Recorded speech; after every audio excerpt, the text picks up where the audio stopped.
us how to present one-on-one with just a pen and paper. Ain't that great? Yes!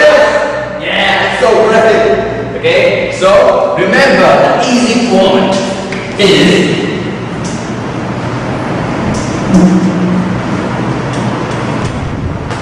CPND.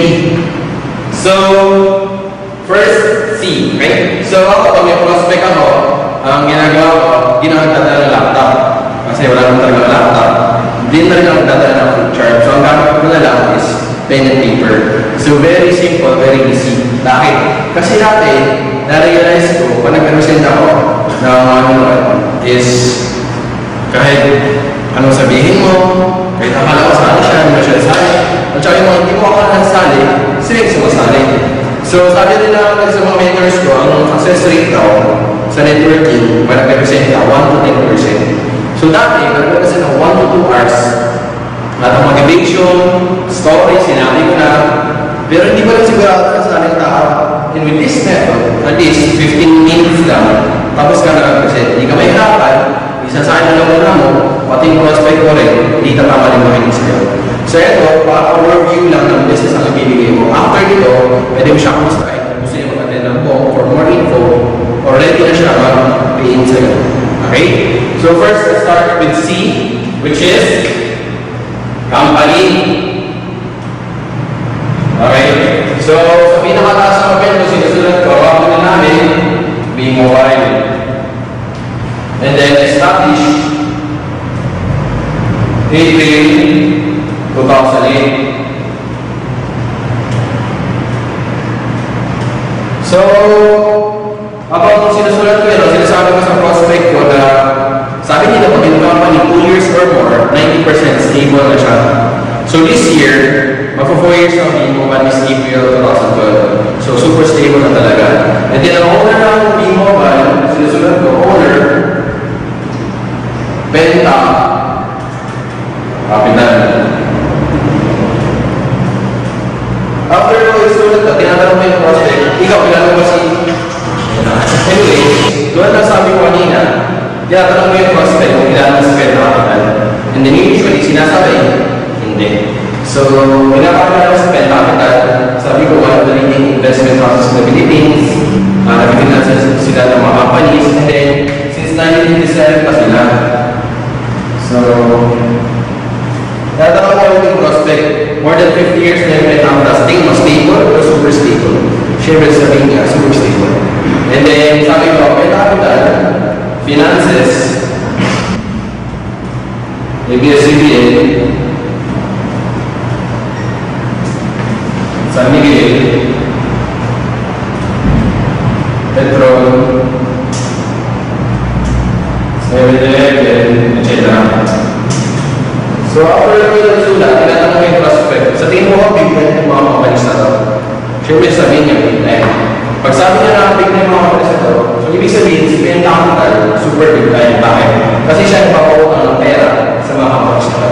And siya rin ang may-ari ng mobile. So, para tayo nakasandal sa pader, bakit sabihin mo ka? Okay? So, tapos na ang company, ang next. Okay. So, ang next, after company is product.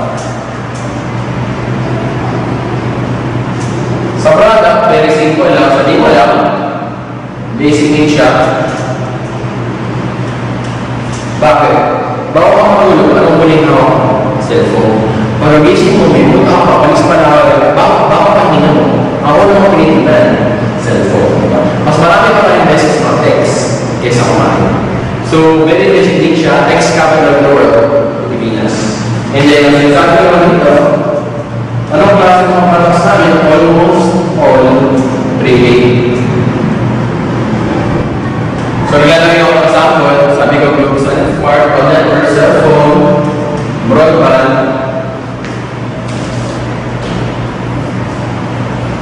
cable, online, games, etc. So, hindi ko na sinasabi ang landline kasi kami dito sa Davao, yung kami pwede mag-upload ng landline para lang masasama ko yung naman yan. So, dito, sa almost all prepaid, bakit hindi ko sinabi lahat ng prepaid? SIM Simple lang. Kasi pag sinabi mo lahat ng printing, tapos meron ka isang produkto na wala sa tingin mo ba, ano sasabihin ng prospect mo? Di ba sabi mo lahat ng product, ng printing products meron kayo? Mahal ito wala. So para sa iyo, sabihin ko lang, almost all printing. So ang next after product is marketing.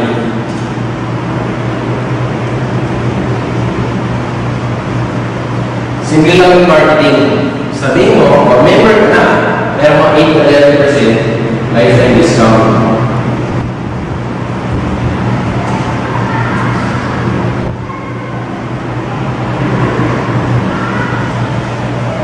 Well, bakit lifetime discount ang sinasabi namin? Hindi big profit. Kasi ang goal ng big mobile, consumer empowerment, hindi marketing. Bakit? Kasi pag nag-sari-sari store ka, pwede kang benta ng load, nakikita ka, pero one way of earning lang.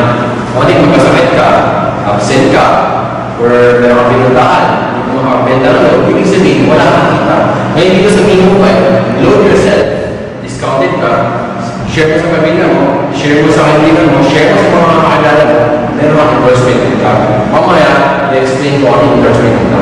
So dito, 8 to 11% lifetime discount. And tip sa mga entrepreneurs na, huwag kayo nagamit ng discount na mas marami dito. Okay? Kasi baka merong product, marami na akong prospect na kausap, merong product na isa lang. Kasi dati ang sinasabi ko 12 to 14, ba't ito hindi naman namako? So para safe ka, 8 to 11% lifetime discount. Kung sabihin mo, average for cellphone load discount is 10%. So sa 100, nakakatipid ka na 10 pesos.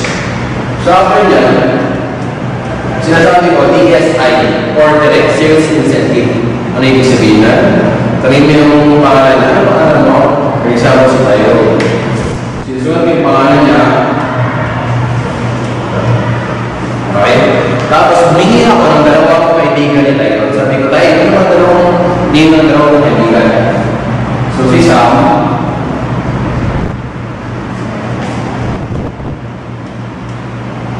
So, first thing yun, kagustuhan, yung concept na load yourself, discounted ka, at pwede mo i-share sa mga kaibigan mo, pwede yung kita endorsement income, pero ang kita, 500 per person. Okay? So, ito, unlimited. Unlimited. Ano ibig sabihin na? Tatanungin mo siya, meron ka Facebook. Tapos, tatanungin mo, ilan yung friends mo dyan? Usually, it's inside 1,000, 2,000, what if you 2,000 sa mali? Kahit 500, meron ako 1 million. What if hindi lahat sa mali, 100 lang sa mali? Kahit 500, meron ako 50,000. What if 50 lang sa mali? Kahit 700, it was 25,000. Okay? So, ang sinasabi ko naman next is TSP. Another way of earning. So, ang TSP, Team Sales Force, hindi dapat kasali, pero sinayin ng kumpanya kasi puro siya. So, hindi ibig sabihin, what if si Sam? Gusto na natin ito. What if si Sam nalupay yung dalawa? Okay? Kasi hero rin dalawa. So, sila nalupay, per pair, meron ka 500.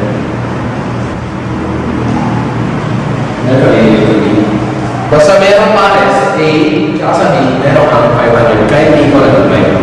Bakit ko binibigyan ng kumpanya? Simple lang. Kasi naging mabuti ng team leader. Naturo mo ng mabuti kung paano kami ng business sa iyong business partners for good. Kaya meron kang TSP. So, ang next skills ko that is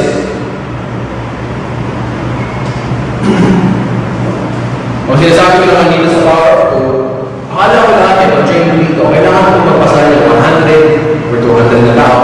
Hindi pala. Meron pa ng strategy, which is power of 2. And power of 2, invite 2 friends. So, what if pagsali mo ngayon, which is ano ba ngayon? Monday. Bukas, Tuesday, ibalik ka ng isa. Wednesday, ibalik ka ng isa. Dalawa na. After yun, pwede ka na mag-stop. Pero bago ka mag-stop, turuan mo na sila kung paano i-endorse and load yourself na discounted business sa kanilang 2 friends. Okay? So, earn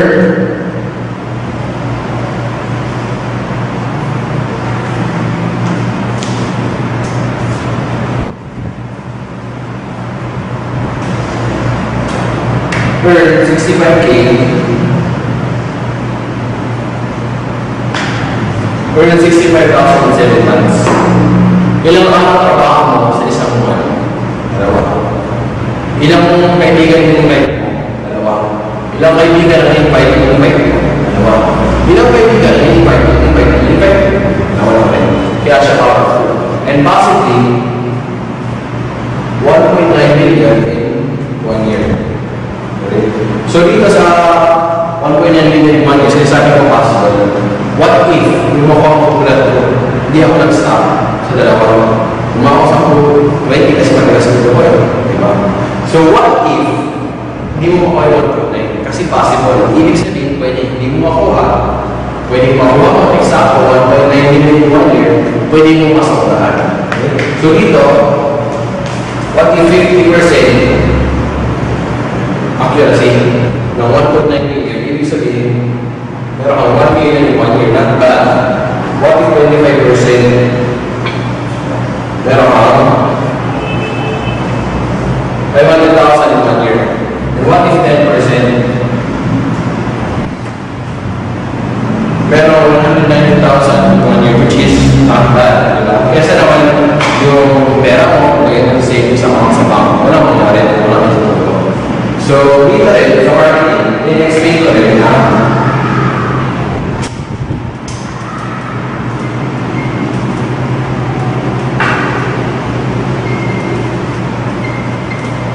okay. So, sinasabi ko, hindi nila lang pwede mong kitain 30,000 per day per account.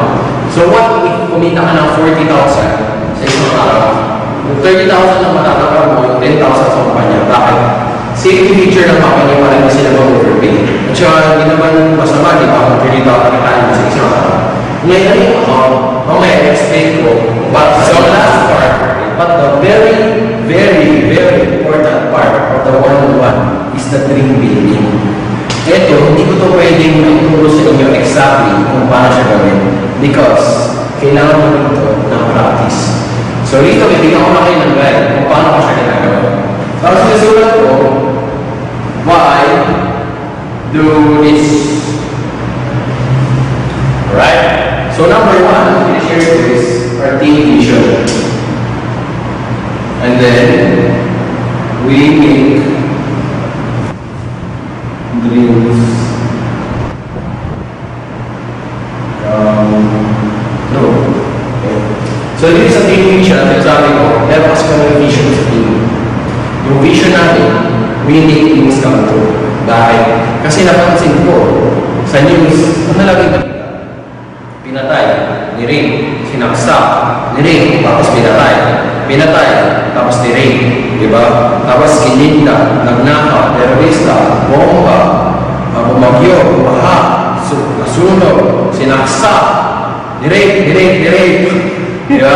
So, grabe talaga puro negative. Siguro 90% nang nakita natin sa news, negative. Kaya ako, hindi na ako nanonood ng news. Puro sharing mo naman. Natala ka sa punch mo. Dito naman sa Making Dreams Come True. Sabi ko, gusto ko kasi mag-spread tayo ng positivity. And then, gusto ko yung mga tao, mabigan sila na bago pangarap. Yung may hopeless is ma-realize nila na meron pa ng pag-asa ng Pinas. Pag ginawa natin ito, mabibigyan marami tayong matulong mga tao. At the same time, kita tayo, kita rin sila. So, yeah, we need to do something. And isa pa, financial freedom.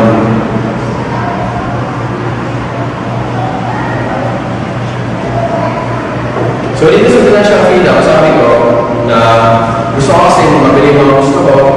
And then, ito, meron statistics, 97%.